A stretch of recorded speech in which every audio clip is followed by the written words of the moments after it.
लुधियाना के सुनील और उसकी बीवी रीटा एक अच्छे और संपन्न परिवार से ताल्लुक रखते थे।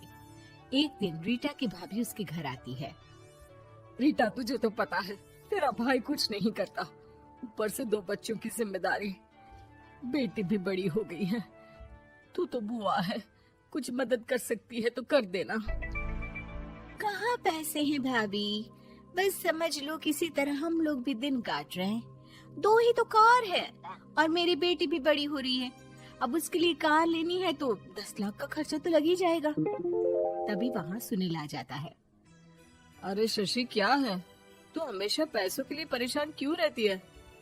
वैसे क्या जरूरत थी बेटी की शादी इतने बड़े घर में तय करने की? अरे पैसे नहीं थे तो ऐसे ही कर देती कहीं शादी। इतने बड़े होटल में क्यों कर रही है शादी? लेकिन यहाँ तो मामला शादी का है, डेट तय है। दरअसल तेरे भतीजे के पीएफ के पैसे आने हैं, पर उसमें देर हो रही है। जैसे ही पैसे आ जाएंगे मैं तेरे अकाउंट में डलवा दूंगी। ठीक है, हम लोग सोचकर बताएंगे। तभी वहाँ भतीजा आ जाता है। फूफा जी, आप लोग ही मदद कर सकते हैं, वरना तो कैसे काम होगा समझ में ही नहीं आ रहा। मैं वादा करता हूँ जैसे ही पैसे आ जाएंगे मैं आप लोगों को वापस कर दूंगा। हाँ भाई, ठीक है। अब देख भाई, हमारे लड़के तो सारा दिन घर पर पड़े रहते हैं, ना कमाते हैं ना कुछ कमाने की इच्छा रखते हैं। लेकिन चल, ये ले, कितने पैसे चाहिए? जी 4 लाख रुपए। ठीक है, लेकिन पैसे ध्यान से वक्त पर वापस लौटा देना। सुनील मुसीबत के वक्त बीवी के भतीजे की मदद तो कर देता है, लेकिन उन लोगों के जाने के बाद देख ले रीटा, तेरे मायके वालों ने मांगा तो दे दिया, वरना इन लोगों का मुझे कोई भरोसा नहीं है। अरे क्यों भरोसा नहीं है? इससे पहले तो कभी इन लोगों ने आपसे मदद भी नहीं ली। हाँ, ली तो नहीं, लेकिन पैसे की किल्लत ही रहती है ना इन लोगों के पास। अरे ठीक है ना, नहीं लौटा पाए तो भतीजे के ससुराल से निकाल देंगे। सुना है बड़े घर में शादी हो रही है। सुनील और रीटा पैसे तो दे देते हैं, लेकिन अगले रोज ही। हाँ भाई साले साहब, क्या हाल है? ठीक हूँ जीजा जी। क्या बात है, सालों बाद आपका फोन, जरूर कोई बात होगी, बताइए ना।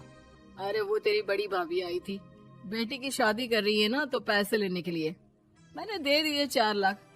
सोचा भाई किसी गरीब की बेटी की शादी हो रही है, पुण्य मिल जाएगा। अच्छा किया जीजा जी, उनका बेटा बहुत मेहनती है, जल्द ही लौटा भी देगा। वहीं रीटा भी फोन करके हर किसी को पैसे देने की बात करती है। रीटा की भाभी शशि के पास उसके भाई का फोन आता है। तूने सुनील से पैसा लिया है क्या? नहीं भाई, सिर्फ बात की है, बोल तो रहा है कि दे देगा। वो लोग मदद करने वालों में से नहीं है, और मदद कर भी दे लेकिन समाज में गा गा कर हालत बुरी कर देते हैं। अब गाने दीजिए ना भाई, मैं क्या कर सकती हूँ, मेरे पास कोई ऑप्शन भी तो नहीं है। बेटी की अगले हफ्ते शादी जो है।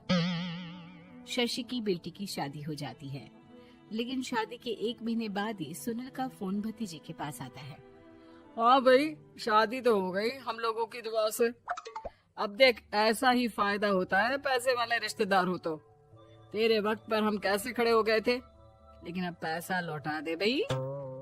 जी, मैंने पीएफ के लिए अप्लाई कर दिया था, उसकी नोटिफिकेशंस मैं आपको भी भेज देता हूँ। मुझे लगता है 10 दिन में पैसे आ जाना चाहिए। जैसे ही पैसा आएगा मैं आपके अकाउंट में डाल दूंगा। और ना जी ना, कोई नोटिफिकेशन नहीं चाहिए, पैसा चाहिए, पैसा। ठीक है अंकल, बस 10 दिन का समय दे दीजिए। अभी हफ्ता भी पूरा नहीं होता कि भतीजे के पास उसके गांव के दूर के चाचा का फोन आता है। अरे बेटा, क्या बात है, सुनील के कोई पैसे ले रखे हैं तो दे क्यों नहीं देता? हाँ चाचा जी, बात तो हुई थी, 10 दिन का वक्त मांगा है, उम्मीद है हो ही जाएगा। अरे फोन कर रहा है, रोज बता रहा था कि बेटी की शादी में मदद की थी। अब क्या है ना, भले ही शादी 10 दिन रोक देते, लेकिन सुनील से मदद नहीं लेनी चाहिए थी। याद है ना, मधु की मदद करके कितना बदनाम कर दिया था उसने पूरे घर को सोसाइटी में। हाँ चाचा जी, मैं भी यही सोच रहा था कि उन लोगों से मदद नहीं लेनी चाहिए थी। कई लोगों के फोन आ चुके हैं। वहीं रीटा अपनी भाभी को फोन कर देती है। क्या है भाभी, कब पैसे लौटाओगी? पता है ना ये कितना बोल रहे थे, तुम्हारे बोलने पर मैंने पैसे दिए हैं। भाभी अब तो आपके बेटे की कार बेच दो और हम लोगों के पैसे दे दो। अरे लेकिन रीटा, बात तो 3 महीने की हुई थी ना, अभी तो 2 महीने भी नहीं हुए पैसा लिए, थोड़ा तो सब्र करो। नहीं नहीं भाभी, वैसे मेरा बेटा टिक्कू आ रहा है आप लोगों के घर रहने के लिए, उसको अच्छे से खिलाना पिलाना, समझी? भाभी को समझ में नहीं आता कि वो क्या करे। वो बेटे से बात करती है।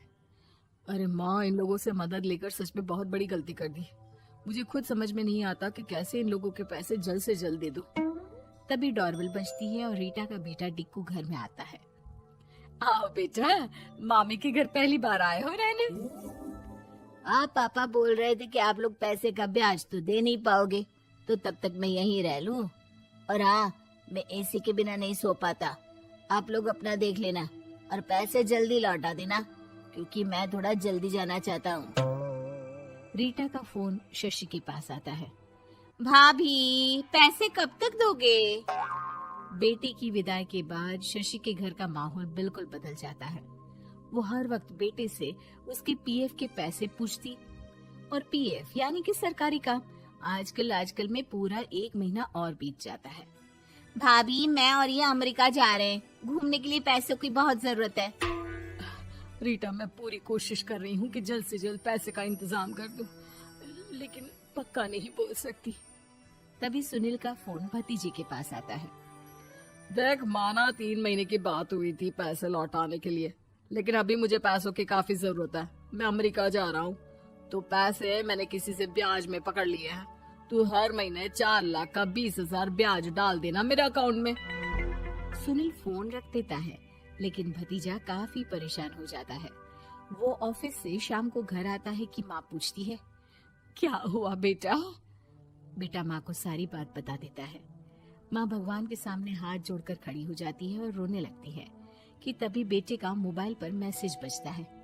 माँ, पीएफ के पैसे आ गए।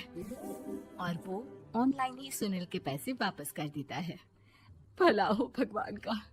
लेकिन आज एक बात तो समझ में आ गई, मदद हमेशा उन लोगों से लो जो मदद के बदले आपसे मदद में दी गई रकम ही वापस लें, ना कि समाज में आपकी इज्जत।